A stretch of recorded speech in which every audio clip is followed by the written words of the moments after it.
네, 안녕하십니까. 골드 디렉터 골드입니다. 오늘 코스피 파동 카운팅들 함께 보도록 하겠습니다. 앞선 영상을 보신 분들이라면 아시겠지만 이 최근 3거래일간의 움직임들, 특별히 5월 18일과 5월 20일에 거래일날 나왔었던 지수의 움직임들이 기존에 있었던 파동 카운팅들이 틀리고 이제는 좀 상방으로 볼 수 있을까라는 생각이 됐었기 때문에 요거는 코스피의 시장을 조금 더 상방으로 본다면에 대한 이야기입니다. 그래서 요 파동 카운팅들은 이제는 C가 끝이 났고 새로운 충격 파동이 시작된다 라고 한다면에 대한 이야기들이기 때문에 조금 더 상방으로 보는 움직임들이 나온다면 이러한 기대들을 할 수 있지 않을까라고 생각들이 듭니다. 때문에 시장에 대해서 조금 더 부정적으로 보시는 분들이나 하신다면 이 앞에 올려드렸던 영상을 보시는 것도 괜찮지 않을까 생각됩니다. 그래서 이렇게 파동 카운팅들을 수정하는 것도 괜찮지 않을까라는 생각에서 좀 영상들을 준비했는데 그 이유는 간단합니다. 앞서 말씀드렸던 것처럼 5월 18일과 5월 20일날 강한 반등들이 나오면서 지수를 하방으로 보고 이것이 C에 대한 진행 중이다. 그래서 C에 대해서 1과 2와 3과 4와 5로 흘러가건 아니면 C에 대해서 1과 2와 3에 대해서 1, 2, 3, 4, 5로 가는 움직임들에 대한 말씀들을 드렸었는데 그렇지 않고 5월 18일과 5월 20일이 4월 27일에 있었던 저점보다도 위로 올라오면서 이러한 파동 카운팅들이 틀리고 지금은 상방으로 보고 이것이 새로운 충격 파동으로 봐야 하는가 라고 하는 이야기들입니다. 그에 대해서 좀 전체적인 파동 카운팅들을 수정했을 때는 보고 계신 것과 같이 카운팅하는 것도 가능하지 않을까라고 생각이 됩니다. A, B, C로 이루어지는 A가 있고 A, B, C로 이루어지는 B가 있고 그리고 난 뒤로 1, 2, 3, 4, 5로 이루어지는 C가 있어서 A가 있고 그리고 나서 A, B, C 그 이후 A, B, C로 이루어지는 B가 있고 그 후로 C에 대해서 1과 2와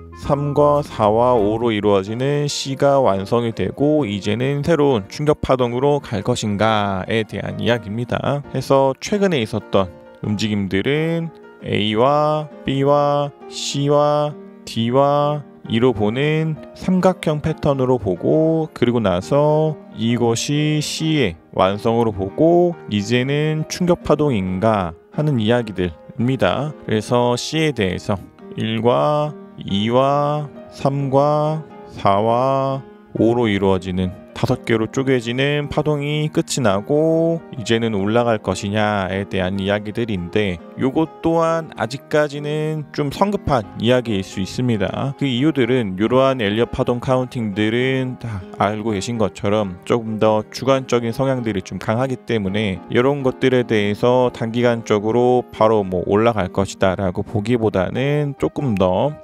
객관적으로 볼 수 있는 것들이 필요로 합니다. 그래서 우리 채널에서는 주관적인 엘리엇 파동 카운팅들을 보조하기 위해서 일목균형표들을 함께 보고 있는데 캔들이 일단 기준선 위로 올라가야 하지 않을까라고 생각이 됩니다. 만약 5월 12일에 저점이었었던 2546.8포인트가 진짜 C고 이것이 작은 1과 2와 3과 4와 5로 이루어지는 작은 충격 파동 1이 있고 그 뒤로 2가 나온다면 어차피 1파의 고점보다도 위로 올라가야 되는 것처럼 우리들은 조금 더 기준선 위로 올라오는 것이 첫 번째 조건들이 될 것이고 그 뒤로 더 상승들이 나오면서 호행 스핀도 이 캔들들의 저항들을 뚫고 올라가고 더 올라가면서 캔들이 구름들도 위로 올라오고 호행 스핀도 구름들 위로 올라간다면 이 뒤로의 움직임들을 조금 더 상방으로 보고 한 단계 한 단계 한 단계가 클리어될수록 매수를 하고 매수를 하고 매수를 하고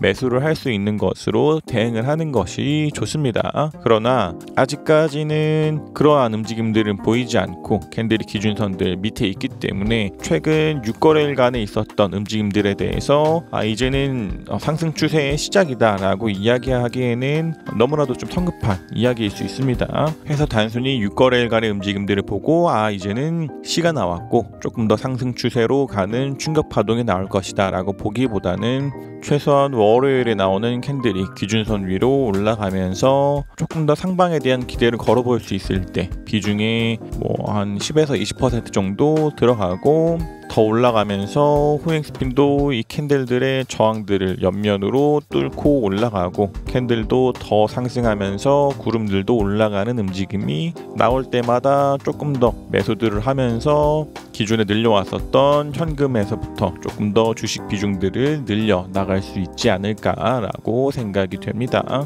조금 더 확실한 것은 C의 1로 봤었던 4월 12일의 저점인 2658.4포인트보다도 지수가 올라온다면 앞서서 부정적인 파동 카운팅 영상에서 올려드렸던 것과 같은 이러한 파동 카운팅들이 틀릴 확률이 굉장히 좀 커지는 상황이기 때문에 이후에 흘러가는 지수의 움직임들이 앞서 말씀드렸던 것처럼 기준선도 위로 올라오고 2658.4포인트보다도 위로 올라오고 더 상승 나오면서 2725.04포인트보다도 위로 올라가는 단계들이 나올 때마다 조금 더 상방으로 볼 수 있는 확률들이 커지지 않을까라고 생각이 됩니다. 물론 좀 더 큰 개념으로 본다면 이렇게 있는 A, B, C 또한 하나의 A를 이루고 그 뒤로 A, B, C로 나오는 B가 있고 나서 좀 더 시간이 흐르면서 C가 나온다라고 말씀을 드릴 수도 있겠지만 어느 방면으로 보나 요것들은 한참 남은